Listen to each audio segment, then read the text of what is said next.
Hello everyone. आज व्यस्तबहुल जीवन में आम रेस्टोरेंट न जाई केमिति घरे आमर घर मसला को व्यवहार करके गोटे सुंदर रेस्टोरेंट भाया स्वाद होता दाल तड़का बनवा से विषय किसी कहवा। प्रथम दाल तड़का को भिजे नवा 2 ରୁ 3 घंटा भिजे नवा। तापर आम दाल तड़का को प्रेसर 2 ରୁ 3टा सीटी आसवा पर्यंत छाड़ीदे। देखिए दाल तड़काटा भल भाव कुक हो जाए कि नहीं। प्रेसर गैस सब रिलीज हो सारापर आम प्रेसर को खोलिबा। आमर दाल तड़काटा भल भाव कुक हो जाए।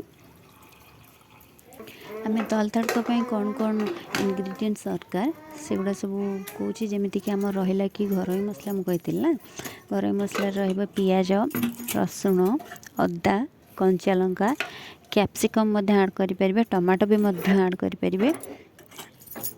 जेहेतु मो पाखे आवेलेबल नाला कैप्सिकम टमाटो भी सरी जाइए तो मुझे ऐड करनी। प्रथम आम फ्राए पैन रे तेल गरम करनबा। तेलर प्रथम आम कि जीरा पकई नबा।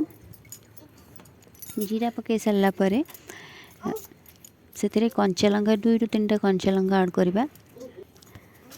तापर पियाज पकेबा। पियाज को किसी समय पे भाजवा। मोर ये पियाजटा टी अधिक भाजी हो जाए आपण मैंने पियाज टे भाजबे ना एत रेड पकेबे ना हल्का ब्राउन कलर है पर्यंत रखिए। तापर से रसुण अदा को पकईदबा। अल्प समय पे भाजवा बेसी भाजबानी कि बेसी पोड़ानी पोड़े तार स्वादटा खराब हो भाजी सारापर तार मुख्य मसला जोड़ा रहा कि कहती घर मसला जोटा कि समस्त रोषेई घरे आवेलेबल अच्छी जहाँकि जीरा पाउडर धनिया पाउडर रेड मिर्च पाउडर हल्दी पाउडर आ गरम मसला ये सब मसला को आप जेकोसी दाल तड़कार व्यवहार करें। बुट डाली जो दाल तड़का बनइले व्यवहार करेंगे ना आप जेकोसी घरे भी डालमा जो बनाऊँ आपण तेलर जो छुंक मरा होते भी मसला जदि आम आड़ करदे आम डालमार मसला तो पूरा 4 चांद लगे डालमार।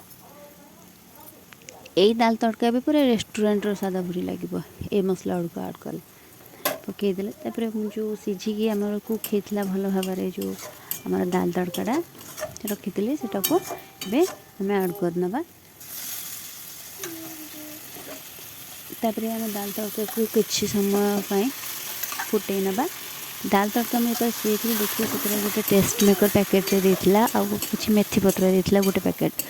तो सभा शेष में दाल तड़काटा किसी समय फुटीगला आम से टेस्ट मेकर आउ मेथी पत्र पकईकि आम गैस फ्लेम को ऑफ करदे आ लीड को ढांकी देकी आम ताको हाफ एन आवर भितर छाड़देबा।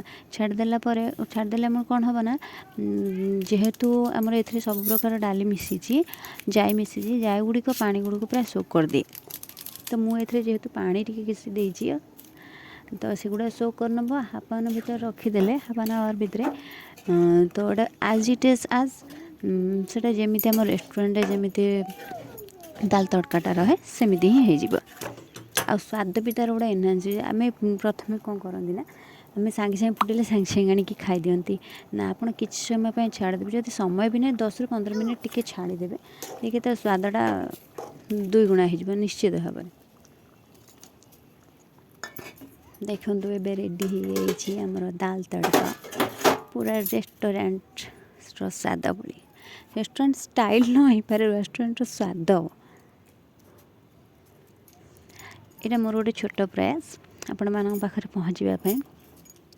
सब्सक्राइब करेंगे चैनल को लाइक करेंगे। धन्यवाद।